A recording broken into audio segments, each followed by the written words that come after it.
Presiden Amerika Serikat Donald Trump kembali menjadi sorotan dunia usai mengumumkan kebijakan tarif besar-besaran terhadap barang impor dari berbagai negara. Kebijakan yang dibuat Trump ini pun seakan mengulang sejarah Amerika Serikat sejak abad ke-18 yang beberapa kali mengeluarkan kebijakan proteksionis yang pada akhirnya justru berujung kepada resesi. Apa saja kebijakan serupa yang pernah diambil AS ini? Di tahun 1828, AS pernah mengeluarkan kebijakan yang diberi nama Tariff of Abomination, yang merupakan salah satu momen paling kontroversial dalam sejarah ekonomi AS.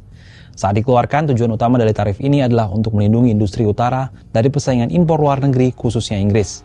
Namun kebijakan ini menyebabkan keresahan besar di wilayah AS bagian selatan karena biaya hidup meningkat drastis, yang pada akhirnya memicu krisis nullifikasi, yakni penolakan negara bagian terhadap hukum federal. Kebijakan serupa kemudian terjadi lagi di AS, tepatnya pada tahun 1930. Kongres AS mengesahkan Smoot-Hawley Tariff Act, menaikkan tarif pada hampir 2.000 kategori impor dengan lebih dari 50% secara drastis demi melindungi petani dan pelaku usaha lokal setelah krisis pasar saham 1929. Sayangnya, tindakan ini berdampak sebaliknya. Banyak negara membalas dengan kebijakan proteksionis serupa yang menyebabkan perdagangan global runtuh dan memperburuk The Great Depression alias depresi besar. Tarif tersebut akhirnya dicabut pada 1934 oleh Presiden Franklin D. Roosevelt.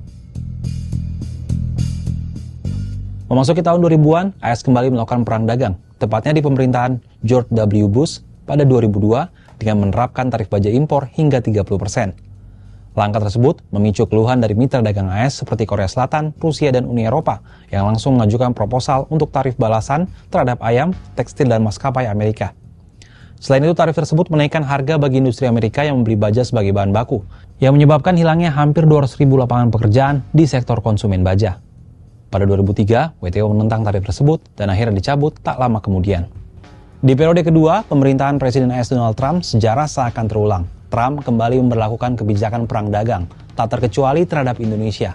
Lantas, apa kira-kira dampak dari adanya penerapan tarif impor oleh AS terhadap Indonesia?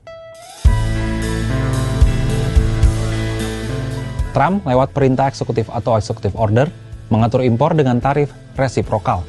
Di mata AS, Indonesia mengenakan tarif hingga 64% terhadap produk AS. Akibatnya AS menerapkan tarif balasan sebesar 32%. Sebagai mitra dagang bilateral terbesar, AS merupakan pemasok valuta asing terbesar yang menyumbang surplus perdagangan 16,8 miliar dolar AS ke Indonesia pada 2024. Hampir semua ekspor komoditas utama Indonesia ke AS meningkat pada 2024. Adapun nilai ekspor Indonesia ke AS pada 2024 mencapai 216.312 juta dolar AS. Hampir semua ekspor komoditas utama Indonesia ke AS meningkat pada 2024. Sebagian besar ekspor barang Indonesia ke AS adalah produk manufaktur dan bukan komoditas mentah. Adapun komoditas ekspor utama Indonesia ke AS antara lain tekstil, pakaian, dan alas kaki. Ketiganya menyumbang sekitar 27,5% dari total ekspor Indonesia ke Amerika Serikat. Penerapan tarif baru ini tentu akan memukul komoditas ekspor utama Indonesia ke AS seperti tekstil, pakaian, dan alas kaki. Tak hanya itu, kebijakan tarif ini berpotensi semakin menekan nilai tukar rupiah dan pasar saham. Meski pasar uang dan pasar saham domestik masih masuki masa libur, guncangan akan dirasakan begitu pasar kembali dibuka pada 8 April 2025. Bahkan nilai tukar rupiah diperkirakan akan melemah hingga Rp17.000 per dolar AS. Sejarah berbicara, kebijakan proteksionis dari AS justru lebih kerap berujung pada resesi ekonomi global. Kekhawatiran serupa datang dari perang tarif Donald Trump baru-baru ini.